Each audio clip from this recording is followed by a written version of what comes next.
নমস্কাৰ, আপোনালোক সকলোকে মোৰ ইউটিউব চেনেললৈ স্বাগতম জনাইছোঁ। আজি আমি বনাব লৈছোঁ আলু টিক্কি। চাওকচোন কেনেকৈ বনাওঁ। এনেদৰে মই ডাঙৰ ডাঙৰ 3টা আলু বইল কৰি লৈছোঁ। আলুকেইটা ফালি বইল কৰিছোঁ যাতে ভিতৰলৈকে সিজে। এতিয়া মই ভালদৰে মেছ কৰি ল'ম। চাওকচোন দেখিলে মেছ কৰি ল'লোঁ। এনেদৰে মেছ কৰিলে আমি দিম ইয়াত মই ডাঙৰ এটা অনিয়ন চপ কৰি লৈছোঁ, পিঁয়াজ চপ কৰি লৈছোঁ, গোটেইটো দি দিছোঁ। দেখিছে তাতে মই সৰুকণ আদা অকণমান চপ কৰি লৈছোঁ, সেইখিনি দিছোঁ। 3টা জলকীয়া চপ কৰি লৈছোঁ, দি দিছোঁ।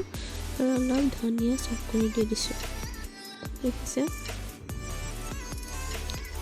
এতিয়া আমি তাত দিম অকণমান ৰেড চিলি পাউডাৰ, জলকীয়া গুড়া 1 চামুচ,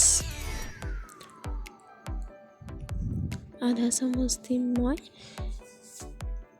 চাট মছলা, আধা চামুচ জিৰা গুড়া। দেখিলে এতিয়া দিম অলপ নিমখ, সোৱাদ অনুসাৰে আপোনাৰ নিজৰ আন্দাজমতে নিমখ দি ল'ব। এইখিনি নিমখ দি ল'লোঁ আৰু এইখিনিতে ভালদৰে মিক্স কৰি ল'ম, মানে সানি ল'ম।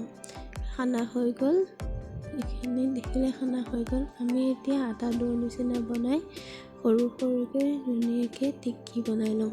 চাওকচোন এনেদৰে লৈ পেলাই এনেদৰে লাডু কৰি ল'ম। সৰুকৈ যি ষ্টাইলত আমাৰ চেপেটা গোল গোলকৈ টিক্কি বনাই ল'লোঁ। দেখিছেনে কেনেদৰে টিক্কি বনাই লৈছোঁ। এনেদৰে টিক্কি বনাই ল'ব। চাওকচোন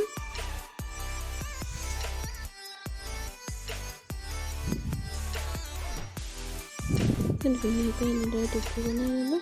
আমাৰ টিক্কি ৰেডি। পেছত আমি টিক্কিখিনিৰ কাৰণে বাকী আৰু কি কৰোঁ, এতিয়া আমি টিক্কিখিনি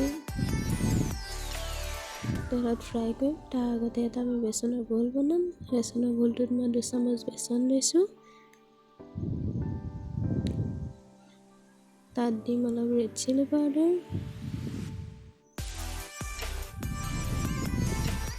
অলপ চাট মছলা, অলপ জিৰা গুড়া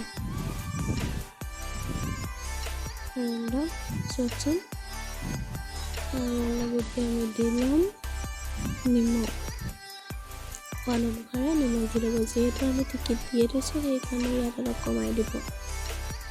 এতিয়া আমি অলপ অলপকৈ পানী মিলাই ল'ম। চাওকচোন একেবাৰে পানী দি দিয়া নাই, দেখিছেনে। যদি একেবাৰে দি দিওঁ তেনেহ'লে আমাৰ বেচনখিনি গোটা গোটা হৈ যাব, স্মুথ নহ'ব। সেইকাৰণে অলপ অলপকৈ দি পেলাই আপোনালোকে ভালদৰে স্মুথ কৰি ল'ব। দেখিছেনে আমি কেনেদৰে স্মুথ কৰিছোঁ। এনেদৰে কৰিব, অলপ অলপকৈ পানী দিব যাতে ভালদৰে স্মুথ হয়, নহ'লে আপোনাৰ প্ৰব্লেম হ'ব। স্মুথ নহ'লে আপোনাৰ ভালদৰে টিক্কিকেইটা নালাগিব। আৰু অলপ পানী দি অলপ পনীয়া কৰি ল'ব যাতে ভালদৰে লাগি ধৰে। এতিয়া আমি এটা এটাকৈ টিক্কি ইয়াত ভিজাই ল'ম আৰু তেলত দি যাম। চাওক কেনেদৰে আমি এতিয়া তেলত দি যাম। দেখিলেনে তেলত দি দিলোঁ। এনেদৰে আমি ফ্ৰাই কৰিম। চাওকচোন কেনেদৰে ফ্ৰাই কৰোঁ।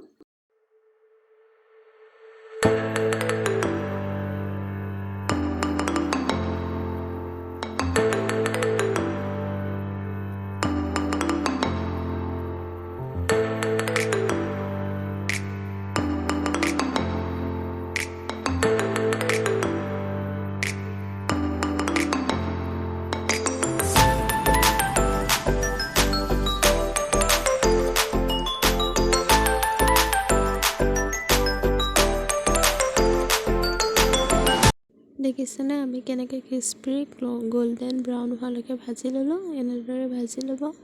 দেখিব আমাৰ টিক্কিকেইটা কিমান ক্ৰিস্পি হ'ব। হৈ গ'ল আমাৰ টিক্কি ৰেডি। গ্ৰীণ চাটনিৰ লগত চাৰ্ভ হৈ গ'ল। এতিয়া মাত্ৰ খাব লাগে আৰু টেষ্ট ল'ব লাগে। চাওকচোন কেনেকুৱা লাগিছে। আপোনালোকেতো খাব নোৱাৰে, যিহেতু ময়ে খাই যাওঁ কেনেকুৱা লাগিছে। য়াম্মি। আপোনালোকে ঘৰত বনাই খাই চাবচোন কেনেকুৱা লাগে জনাব। আৰু যদি মোৰ টিক্কিটো চাই ভাল লাগিল তেনেহ'লে like, comment, share and subscribe কৰি দিব।